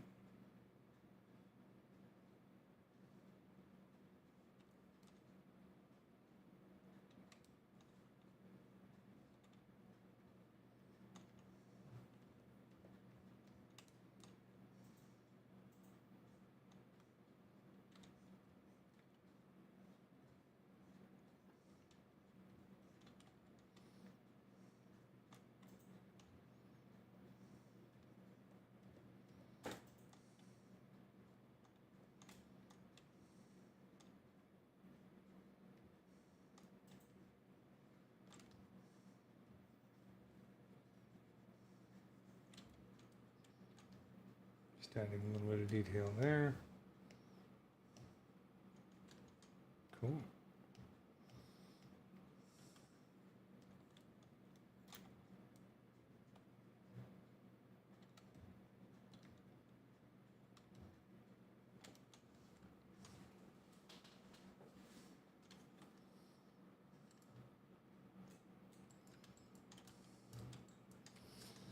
I think I might go back and tackle this guy because he's still looking a little bit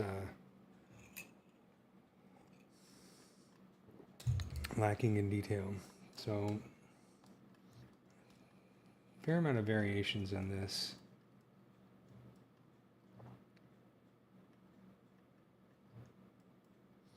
This one's kind of similar to this. This one's got more detail. Kind of teeth. It's almost like a fossil. This one's got kind of scales on it. It's kind of cool. Teeth along there. This, I believe, is the toy, so it's probably closer to the official version.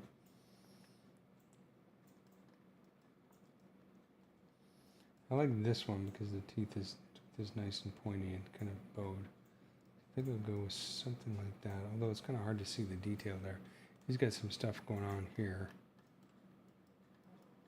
that you don't see here. This one, no.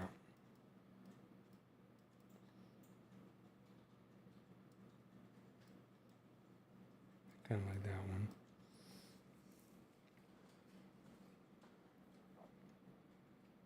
Okay, so I'm going to do my own version. And let's just, let me see, this is in, okay, so this is subdivided. Do some H polish here just to tighten this up a little bit.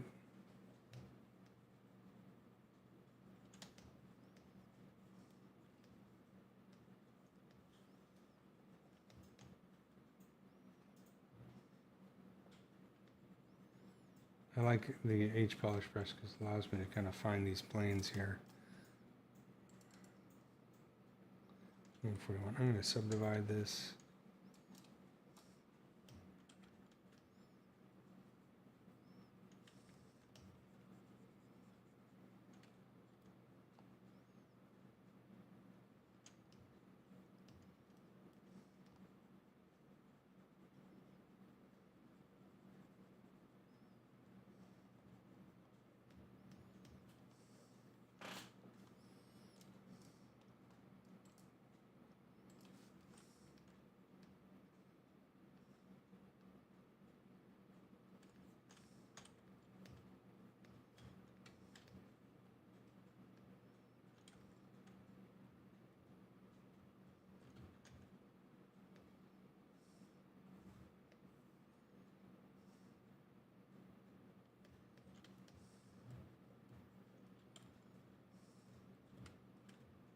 I'll lower the Z intensity of the blue brush so that I can have a bit more control.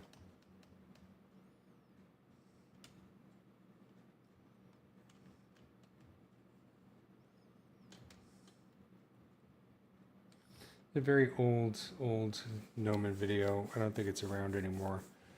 Zach Petrock doing ZBrush, one of the first human anatomy ZBrush tutorials. I remember watching way back when. I think this is before ZBrush had subtools, so that's how old it is. But Zach Petrock had a very systematic approach to sculpting in ZBrush, which you kind of had to do because we didn't have as many tools as we do now. And he always had his sculpting brushes, all of his brushes, the Z intensity was incredibly low because he would just very slowly nudge and push each part of the form into the anatomical forms. And of course he'd studied a lot of sculpture, so he knew, he talk about him too much in the past tense. He's still very much an important artist, but he'd studied an awful lot of sculpture and human anatomy, so he really knew his stuff. And He kind of showed in his work.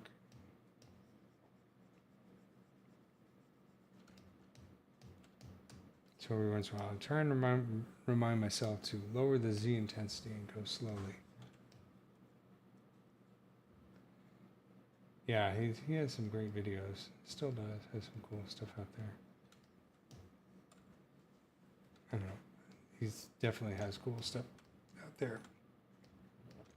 Talking about him in the past tense only because I watched the videos a long time ago. But he's still doing amazing work.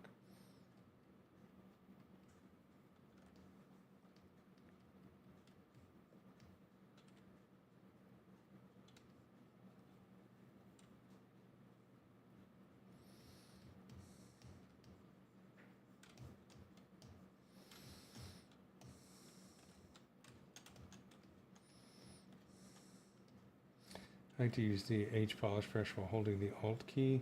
It's a nice way to kind of fill in a plane. I actually don't use the planar brushes as much as I used to anymore. I just find that for me it's like H polish is my go-to. It's very similar to Trim Dynamic.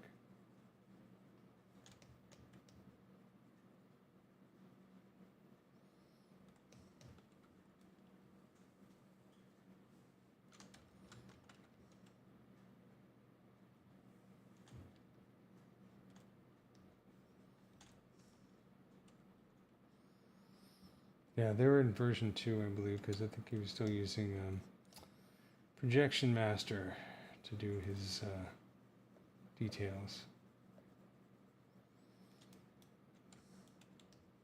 Kids today don't appreciate the hell that was Projection Master.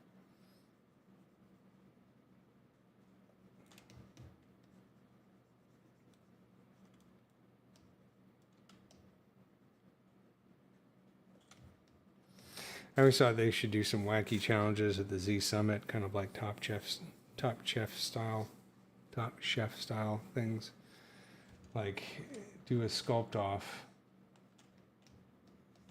of like a human figure in 30 minutes, but you have to use ZBrush version 2 and you have to use a mouse. No Wacom tablets or Cintiqs. I think that would be a hysterical challenge, just to see the look on the face of the contestants when they sit down to start.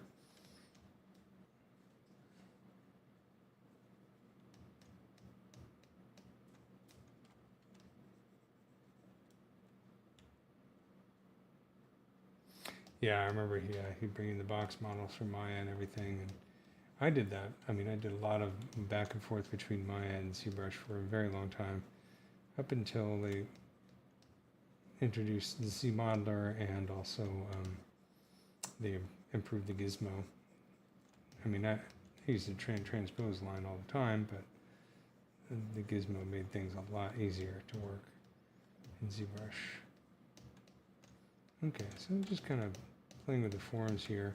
I might do a good old clay polish just to tighten it up even more.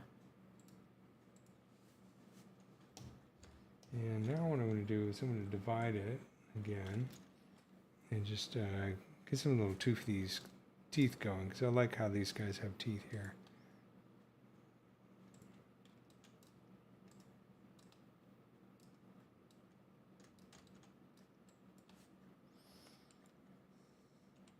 Oops. There's my arm hitting my numpad.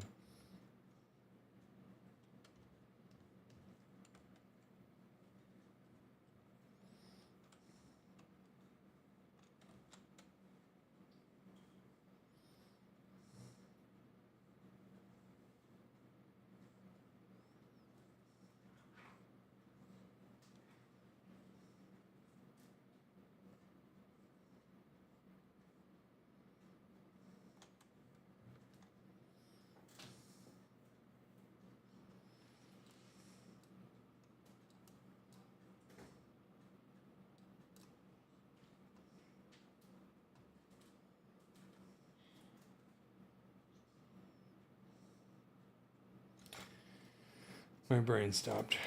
There it is.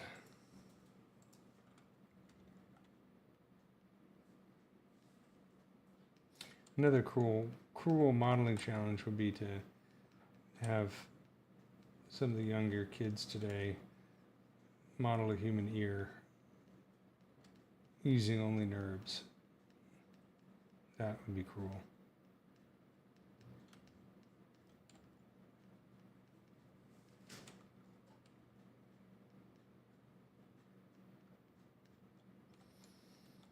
There's another old Gnomon video Alex Alvarez did in texturing.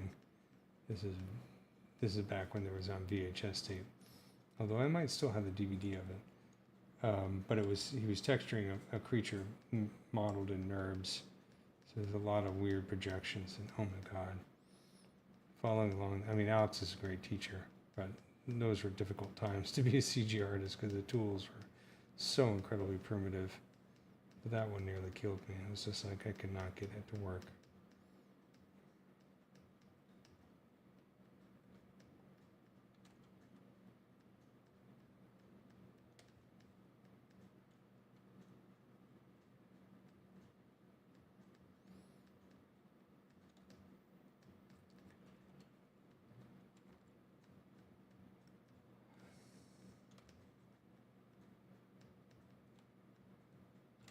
Okay, that's a little awkward, but yeah, that looks terrible. That's okay though, I can fix it. As Homer would say, it's still good.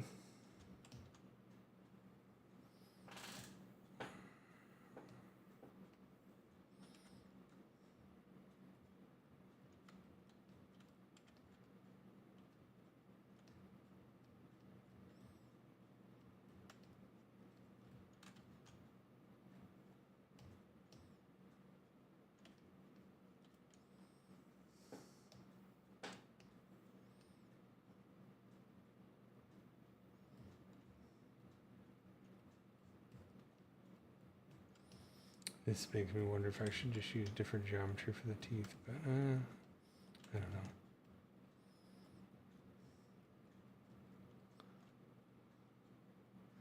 don't know. NURBS, yeah, when I started out, that was the main modeling type of surface in Maya. They didn't introduce polygons until I think Maya 2.5 or even Maya 3. And so my first few jobs, my first animation jobs, was to model a beating human heart, pumping blood, all in NURBS. It didn't have to be photorealistic, it had to be accurate though. So I had, a semi-transparent, it had the valves, mitral valve, tricuspid valve, and so on, all working while I had little blobs of blood moving through the whole thing. And I had to create a loop.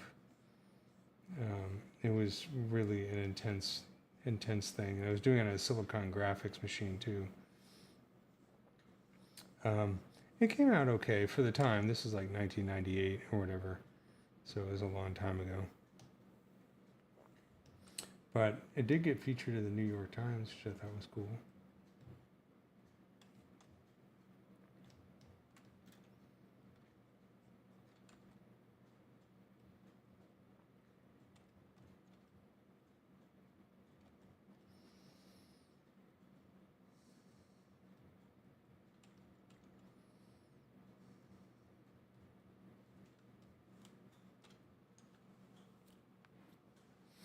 Yeah, it was hard. It took a long time to do, and even longer to render.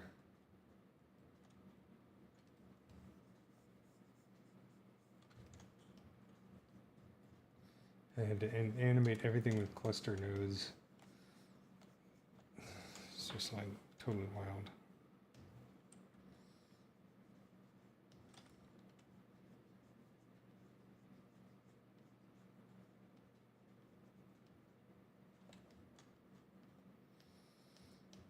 The great thing about NURBS and the way that NURBS are so fantastic is they make you really appreciate polygons.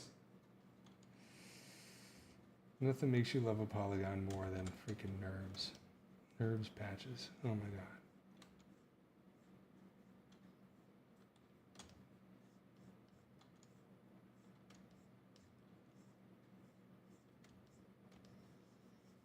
I'm kind of playing around here. I don't know if this is working or not, but we'll see.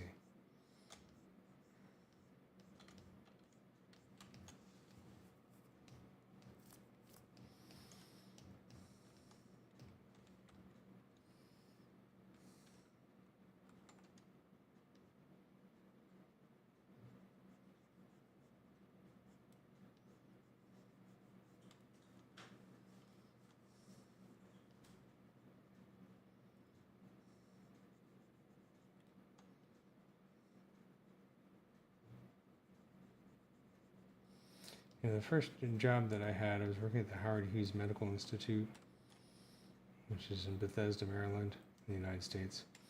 And before the Gates Foundation came along, Howard Hughes Medical Institute was probably one of the wealthiest nonprofit research facilities, organizations. They're still very, very important. They do amazing science. It's all privately funded because it's from Howard Hughes. And I was very, very lucky to get that job because we were doing animations for science lectures. And they had an SGI machine that was sitting in the corner. It was brand new, but it was collecting dust. Nobody was using it. And I was hired just to do web stuff, you know, HTML back in the day. And, but they knew that I had a keen interest in animation, so like, why don't you just play with that thing and see what you come up with? So I got to play with that and learn how to use it. And they were like, what kind of software do you want? I'm like, I don't know. What can you afford? And they're like, we're Howard Hughes. We can afford anything. I was like, okay, give me Maya. So I got to learn Maya on the job. And of course, back then there was not a whole lot of teaching resources, hardly any, aside from the manuals, which were these massive gray volumes. But that was the exact same time that the Gnomon Workshop was starting up. So I watched all of Alex Alvarez's videos. And I used to order them online, and they come as VHS tapes, not even DVD. This is before DVDs. Actual videotape. And I got all of them. Every time one showed up, it was like Christmas morning. So, this is cool stuff. Yeah, software was crazy expensive. A license of Maya was around $16,000. So it wasn't really for everybody. Then it took them many years before they lowered the price down to something slightly more reasonable. But, you know, I used Maya at work, and then at home, I learned Lightwave, because Lightwave was actually affordable back then. It was actually easy to use, and it's a great piece of software back in the day. It was the best modeler, polygon modeler, before ZBrush came along. Maya's polygon modeling tools didn't get really usable for a long time. Okay, so I'm just playing around here, but it's kind of cool. It's not exactly the same as this. Kind of a variation.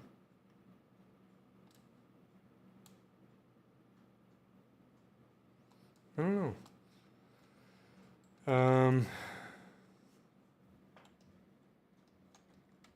Let's soften this a bit.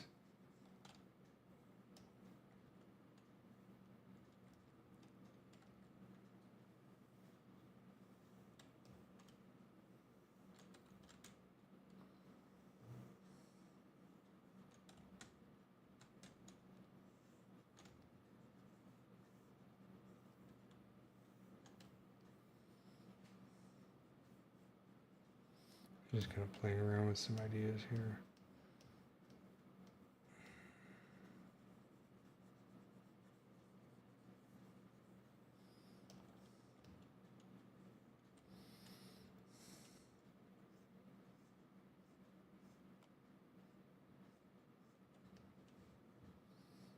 I don't think I'm going to do teeth all the way along here. I kind of like doing it in a few specific areas. I think that's a bit more interesting.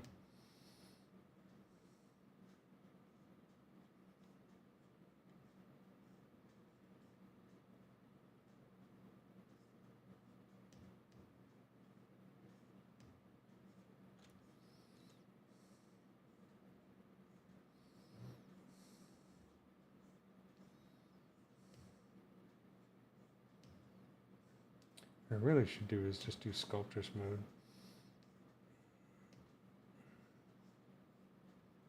And I should also lock my camera.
I'm glad we don't depend on VHS for learning everything. Yeah, the funny thing, of course, is I think I don't have the VHS tapes anymore, which I hate myself for getting rid of them, but I was moving across country and I just couldn't bring everything. And but I remember watching them after the DVD. They switched to DVDs. It was so funny because it was just like you could barely see anything on the screen. It was so blurry, just blurred out and low resolution and noisy and stuff. It's really funny. But it's like, man, thank God Alex made those things. I think it was Alex and Darren Crumwitty. They did the videos as partners. Alex did most of them. And then it was actually John Brown. I think it was the first person that wasn't Alex or Darren to do a Gnomon video. And it's on sculpting with clay. It's a really awesome video. And then I think it was like, and Meets Mirror showed up doing some of the original ZBrush series. And of course Zach Petrock, and I think by that time they switched over to DVD.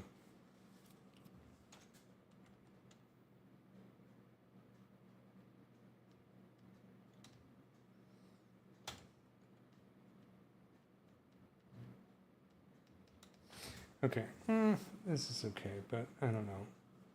It needs some work. But I think what I'm going to do is I'm going to call it a night because it's late for me. And so there's where we ended up so far with this guy. So we really just worked on this part and this part a little bit. I don't know if I'm crazy about those teeth just yet. I like this shape because it's more angular. So I'm going to have to mess with that a little bit more. This might be too repetitive over too much space. It's looking a little boring. Needs more variation. The thing I like about this is that we have different sort of types of teeth and size of teeth. These are longer and pointier. These are a bit shorter. They're more of a serrated edge right here. So I might do something like that. But I do like how this came out. I think this looks nice. And these guys are looking really good. So what I'll do is next week we'll pick this up and also take a look at this guy. I think it's pretty good. I think what I don't like are the spots. I think there's not the right size. They're clustered in kind of a weird way. So I might go back and redo those because I don't think they're coming across the way that I want. But we can pick that up next time. So thanks a lot for hanging out with me and watching me sculpt and listening to me ramble about the good old days.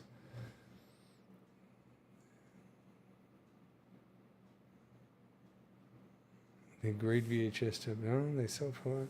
What do you think a VHS, an old Gnomon VHS? I mean, beyond being a collector's item, they're woefully out of date, so I don't know how useful they would be. But you never know.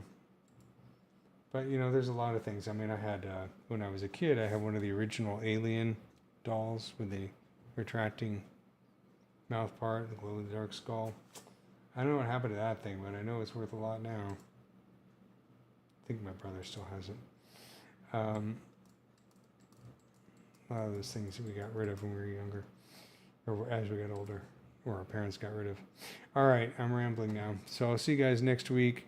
I hope you enjoyed the live stream, and thanks for hanging out and talking to me.